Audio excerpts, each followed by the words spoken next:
Paul from the Ask a Drone U podcast, here to go over how to use hyperlapse mode on the new Mavic 2 Pro. Now, one thing I'd like to say is that if you just got the Mavic 2 Pro, in order to actually use hyperlapse mode, you have to re-download the firmware, update the firmware on your bird, and activate the drone. All right, once you do that, you can set up your settings so that you can have multiple flight modes, max distance, and everything that you want. For me, what's critical in hyperlapse mode is I've seen other videos, and the output video is only 1080 25p. Now, 1080 25p is awesome if you're in Europe, but for us who use 30p or 2997, I want to make sure that I can download the images myself, throw it in Lightroom, throw it in Photoshop, make my own hyperlapse. So we're going to see exactly how that works. Now, there are 4 different unique ways to use the new hyperlapse feature, which really make it a lot easier than it used to be in the past. Now, right now, you can do hyperlapse with the Phantom 4 Pro, I think Phantom 4 Pro, Phantom 4 Pro version 2, and the Inspire 2 using Ground Station Pro, but everyone knows how difficult it is to get truly smooth hyperlapses. So that's what I also want to focus on, is what mode can I get the smoothest hyperlapses, because that's really important to me. So let's go ahead and fly the sucker and do some hyperlapses and see how it goes. Guys, don't forget, whenever you are flying, don't forget to take the gimbal clamp off. It's so important. I've already seen people breaking their Mavic 2 Pros. Make sure you do that, really important. Also, front arms first. And don't forget to set where to save your footage. Automatically, it's gonna go to the bird and you have to set to the card itself. So don't forget that. I made that mistake already. All right, let's get started. Go into hyperlapse mode. So go to hyperlapse, click there. Do you want to save the original files? Yes, I do. All right, let's go to Waypoint. Okay, multiple waypoints. All right. So let's go to our first waypoint.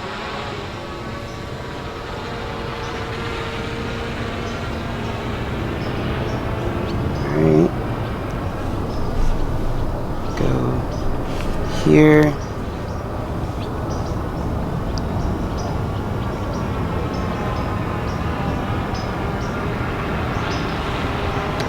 Okay, here. Oh, let's try to give me a tutorial here. Alright, one.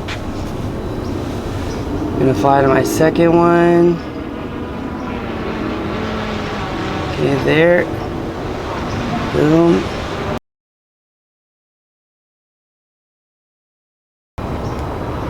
Okay, there.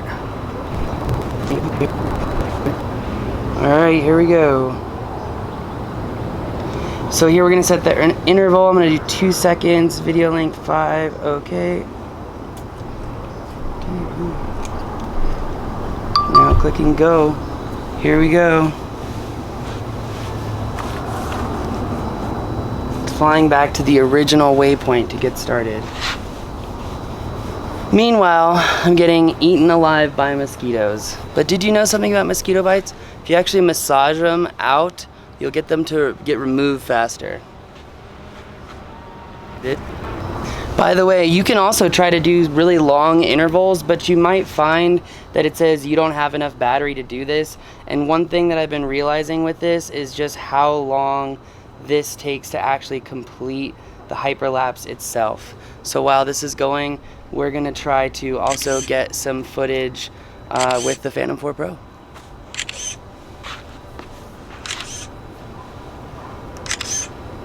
So it's literally taking individual pictures and then it's gonna process this all together.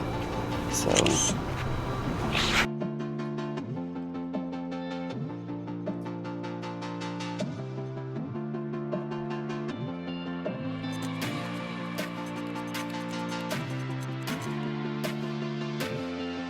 Video synthesis completed.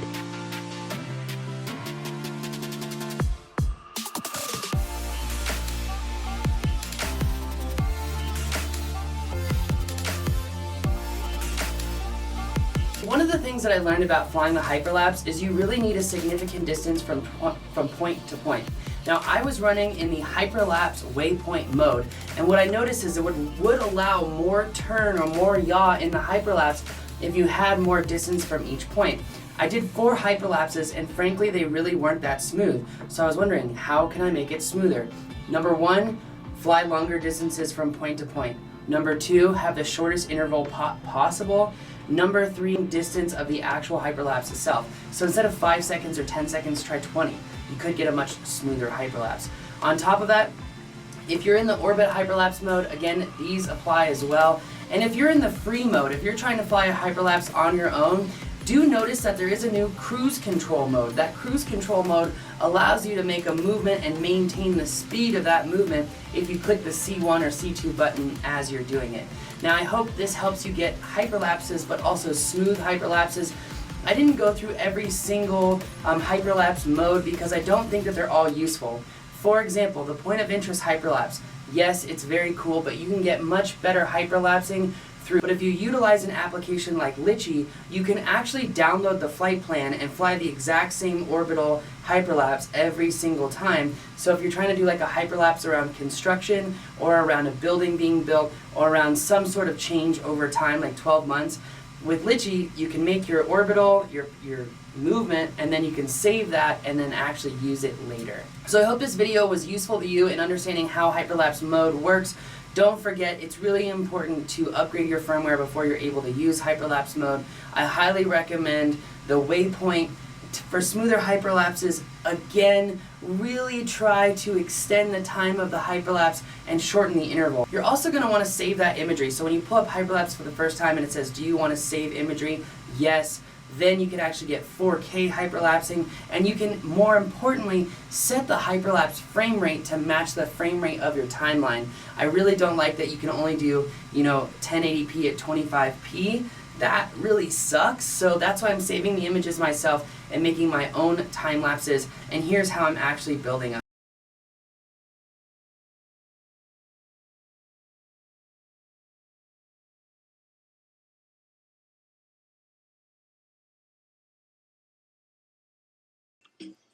Alright guys, so if you want to create your own hyperlapses, you want to focus on one particular part of the image, you're not happy with the frame rate of 25 frames per second, whatever it is, this is how you can take all the images from your hyperlapses that you just shot and can create your own version of them, essentially.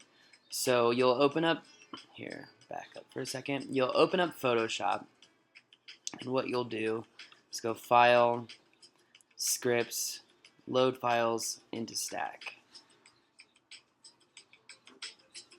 Alright, then we'll go Browse, I'm gonna pull these.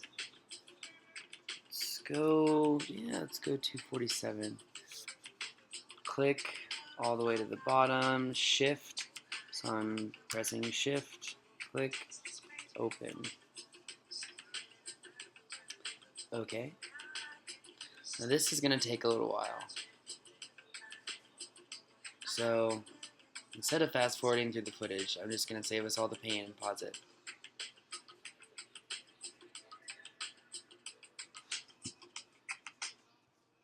Alright, so now that my computer is done processing, what we need to do is go to Window, Timeline. So click over here in your layers, click the first one, scroll all the way down, press Shift, click, and then click Create Video Timeline. Okay, next thing that we want to do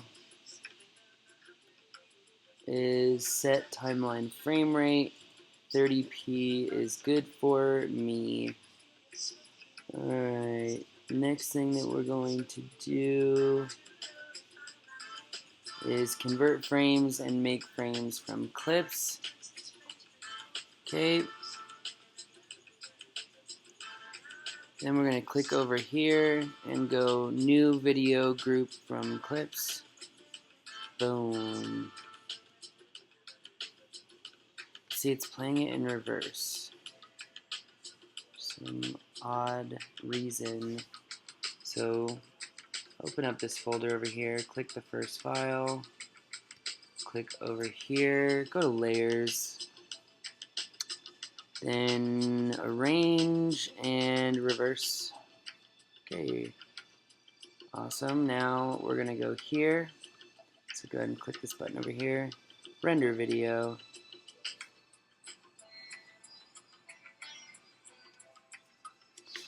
Then film 2K anamorphic HD. This is what I figured out that was working for me. Let's see if this works this time. This was hyperlapse 247. Alright, let's see how this goes.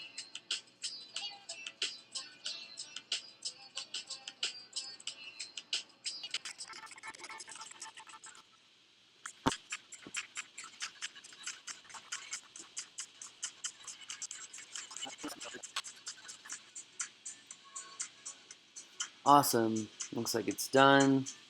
Let's check it out.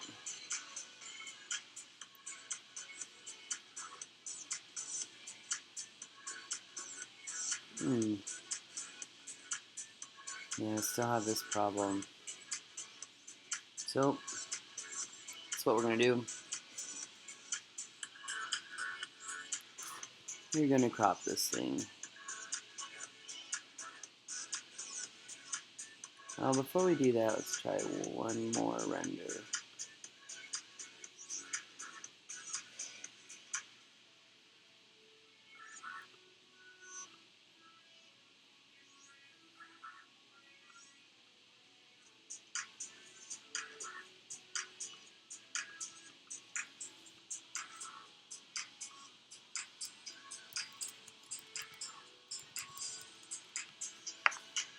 Alright, see how it goes. Okay, so I finally got the video back from that last one. Here it is. Now notice it is taking up a huge amount of space. If I want to take this into Photoshop and just crop or trim right here, I will get my frame the way that I want it. In addition, you can actually crop the images in Photoshop and set your crop. Excuse me. I'm gonna go 16 inches by 9 just to match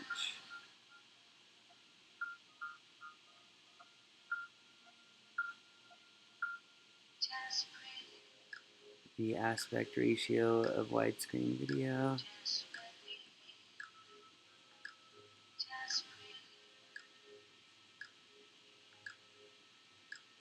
Oh.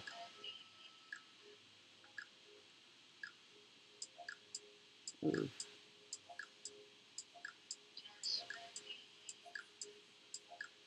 It's so hard.